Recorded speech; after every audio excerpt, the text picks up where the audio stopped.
Technology, when it works, it's great. When it doesn't, well, not so much. On this episode of Podcastification, I want to teach you how to make sure that your long-distance recordings, whether it be on Skype or some other service, are more likely to come out good.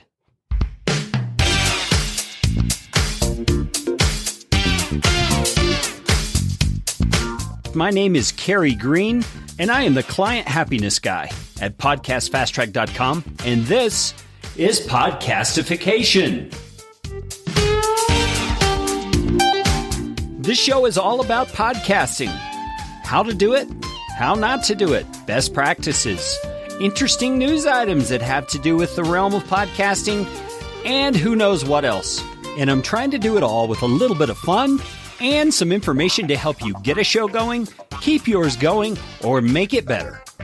And if you like what's going on here on the show, I would appreciate it, oh so appreciate it, if you could leave a rating or review on iTunes. You can find out how to do that at podcastfasttrack.com/review. That's enough of that kind of stuff. Let's get you podcastificated right away.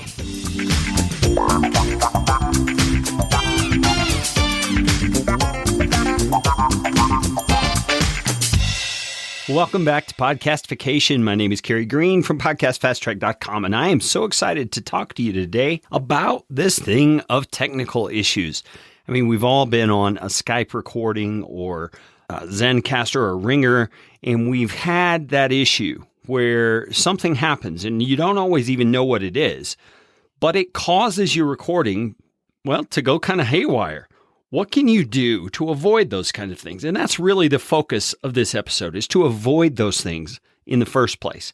Because when they're happening, there's not usually much you can do because you're using a third-party software like Skype or like Ringr that you just really can't do anything about. You're going to have to deal with it after the fact. But when you're preparing for a podcast interview or conversation with someone across the internet, there are some things you can do to make the chances that your particular recording session that you're going to be doing is going to be trouble-free. And on this episode, I've got my big cup of coffee here that my daughter got me from Ireland when she visited there. And man, it's a massive thing. It's got 16 ounces. So I'm juiced up and I'm ready to go. So if you're ready, I'm ready. Let's dive in.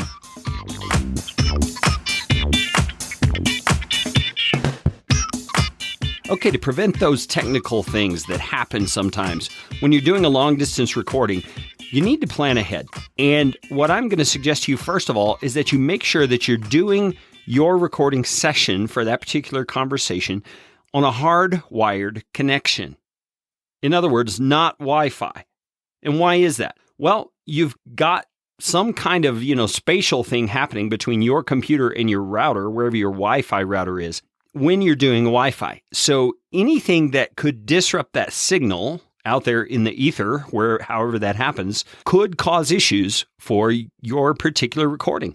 It could be, someone's cell phone, perhaps. It could be another computer that's on Wi-Fi. I mean, you're sharing bandwidth, so to speak, or you're potentially sharing bandwidth when you're on Wi-Fi. But if you connect directly to your router using an Ethernet cable, you're able to get a dedicated connection, where your computer and your computer only is using that bandwidth that is dedicated through that port on your router. So that's my first recommendation, is use a hardwire connection. And I would also suggest that you have the conversation with your guest about using a hardwired connection. Now think about that. You can't control everything on your guest side. They're going to do what they want to do.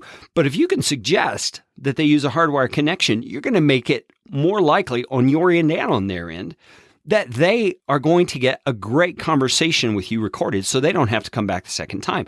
Now, I'm going to be doing a future episode about a list or a website page you can create to share with your guests ahead of time so that they are able to easily see the things that they need to do on their side. So be watching for that. But this is one of those things you can do. Suggest that your guest use a hardwired connection. So let's move on to our next thing that you can do to ensure that those long-distance conversations happen glitch-free.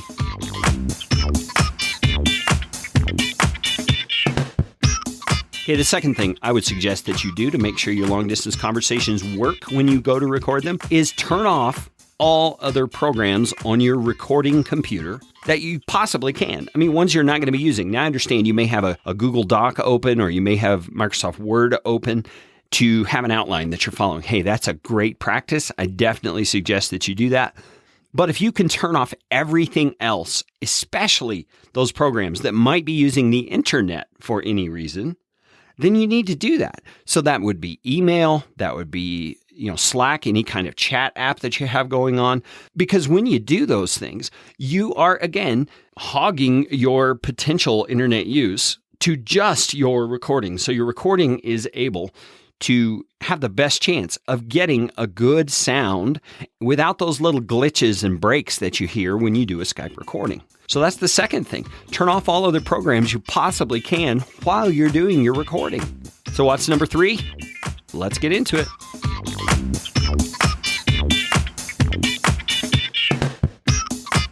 All right, number 3 thing I would suggest is don't forget to turn off programs that work in the background. And there are 3 that I can think of, or 4 maybe, that are notorious for causing issues. And those are programs like Dropbox, or Google Drive, or Box, or even an antivirus program that's set up to automatically scan your computer at a certain time of day. Now think about it for a second. Those programs are designed to sync information from your computer to a cloud storage place.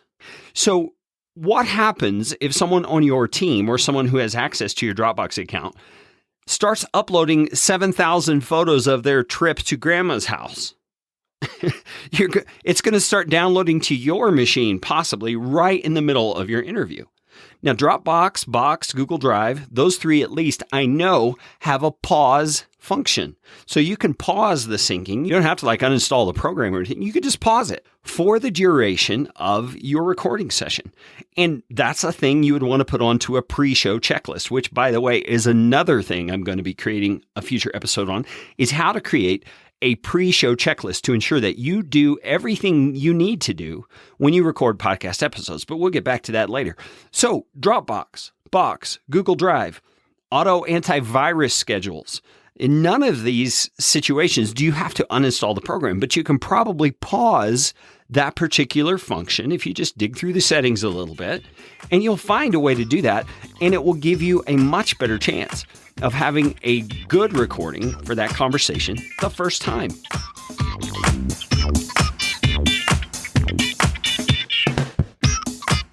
Now, I've already mentioned this once, but I'm going to mention it again because it applies to all these things that I've mentioned so far. And that is, if you can get your guest to do these types of things, and I know you really don't want to ask your guest to do too much because you want to make it easy for them to do this particular recording. I get that. I totally get that. And part of the way you overcome that is in the way you approach the conversation and in the way you communicate to your guest the kind of benefit this particular interview or conversation is going to be to them and to their goals. You see, you don't want to focus on your goal of getting a great recording. You want to focus on your goal of getting a great recording for the sake of how it's going to help your guest. And again, when I do that future episode about preparing your guests for your recorded conversation with them, you're going to hear there's a lot that goes into that. And there's kind of an art to the way that you communicate so that they get on board with you in making sure that your conversation with them is the very best it can be the first time. Hello. I hope that was helpful to you, especially the thing about Dropbox and Google Drive and those kinds of things. I don't tend to think about those things unless I have it written down, which again leads me back to that recording I'm going to be doing about a pre-show checklist. That should be something that's on a pre-show checklist.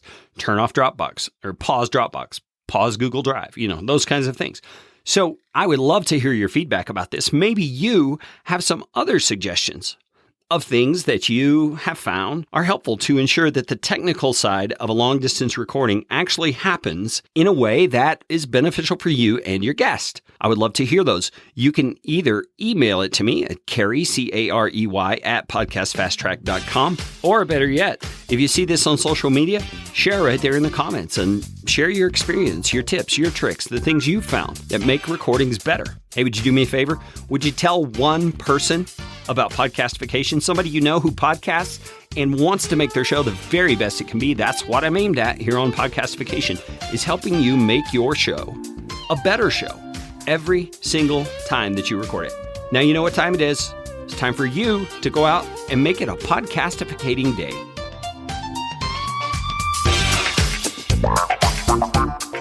This show is brought to you by Podcast Fast Track, where my team provides professional podcasting services without the time suck.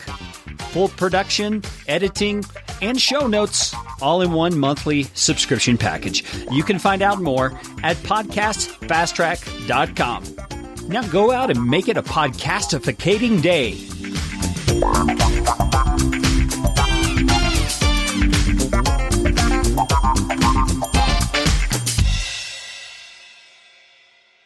Audio editing and show notes by podcastfasttrack.com. Get 15% off your first month by mentioning this show.